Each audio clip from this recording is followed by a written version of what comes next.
স্ত্রীর অসুস্থর সময় স্বামী মাত্র একটি কাজ করলে অঢেল সম্পদের মালিক হবে এবং বদর যুদ্ধের সওয়াব পাওয়া যাবে। কথাটি আমার নয়, আপনি হাস্যকর মনে করবেন না। সহিহ বুখারীর 3130 নম্বর হাদিস। এই হাদিসটি কোনো যেনতেন সাহাবীর বর্ণনা নয়, হযরত আমিরুল মুমিনিন ওমর রাদিয়াল্লাহু তাআলা আনহু থেকে বর্ণিত। বদর যুদ্ধের সময় হযরত ওসমান রাদিয়াল্লাহু তাআলা আনহু যুদ্ধে যেতে পারেন নাই। তিনি যুদ্ধে যেতে না পেরে মনটা খারাপ করলেন।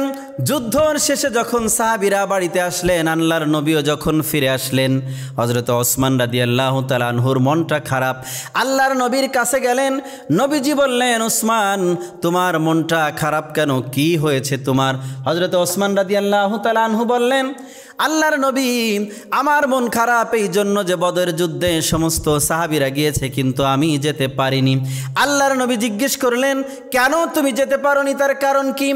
ওসমান রাদিয়াল্লাহু তাআলা আনহু বললেন, হুজুর আমি এই জন্য যেতে পারিনি যে আমার স্ত্রী আপনার কন্যা অসুস্থ ছিল, তাকে সেবা করার যত্ন করার কেউ ছিল না। আমি আমার স্ত্রীর অসুস্থতার সময় তাকে একা রেখে যেতে পারিনি, তার সেবা যত্ন করেছি।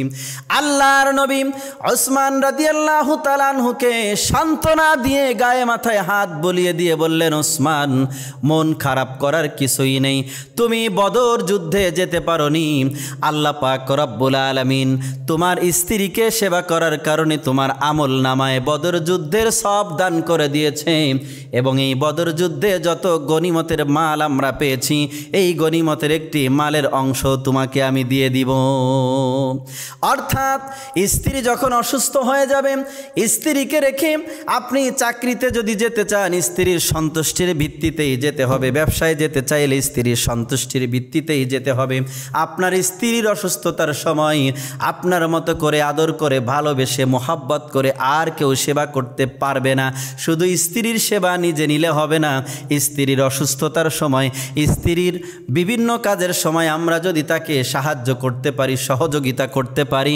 আল্লাহর নবীর জামাতা, আল্লাহর নবীর বিশিষ্ট সাহাবী চার খলিফার অন্যতম খলিফা হযরত ওসমান রাদিয়াল্লাহু তাআলা আনহু, তিনি তার স্ত্রীর সেবা যত্ন করার কারণে আল্লাহর নবী সার্টিফিকেট করেছেন তুমি বদর যুদ্ধের সব পাবে, গনিমতের মলেরও ভাগ পেয়ে যাবে।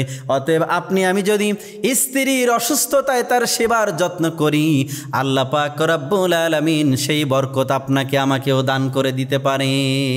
এজন্য স্ত্রী অসুস্থ হলে অবহেলা করা যাবে না। নিজে যদি একটু কাশি দেয়, হাসি দেয়, সাথে সাথেই ওষুধ কিনে আনে, কিন্তু স্ত্রী বেচারা দীর্ঘদিন অসুস্থ, তার জন্য ঔষধ কেনে না। নিজের পোশাক পরিচ্ছদ সুন্দর, নিজের জুতা স্যান্ডেল সুন্দর, কিন্তু স্ত্রীদের জুতা স্যান্ডেল পোশাক পরিচ্ছদ অনেকেই আছে ভালো দিতে চায় না, ঘরের মধ্যে নোংরা পোশাক পরে ঘোরে। এ সমস্ত স্বামীদেরকে বলবো, স্ত্রীর সেবা না করলে স্ত্রীর সার্টিফিকেট ছাড়া কিন্তু জান্নাতে যাওয়া যাবে না।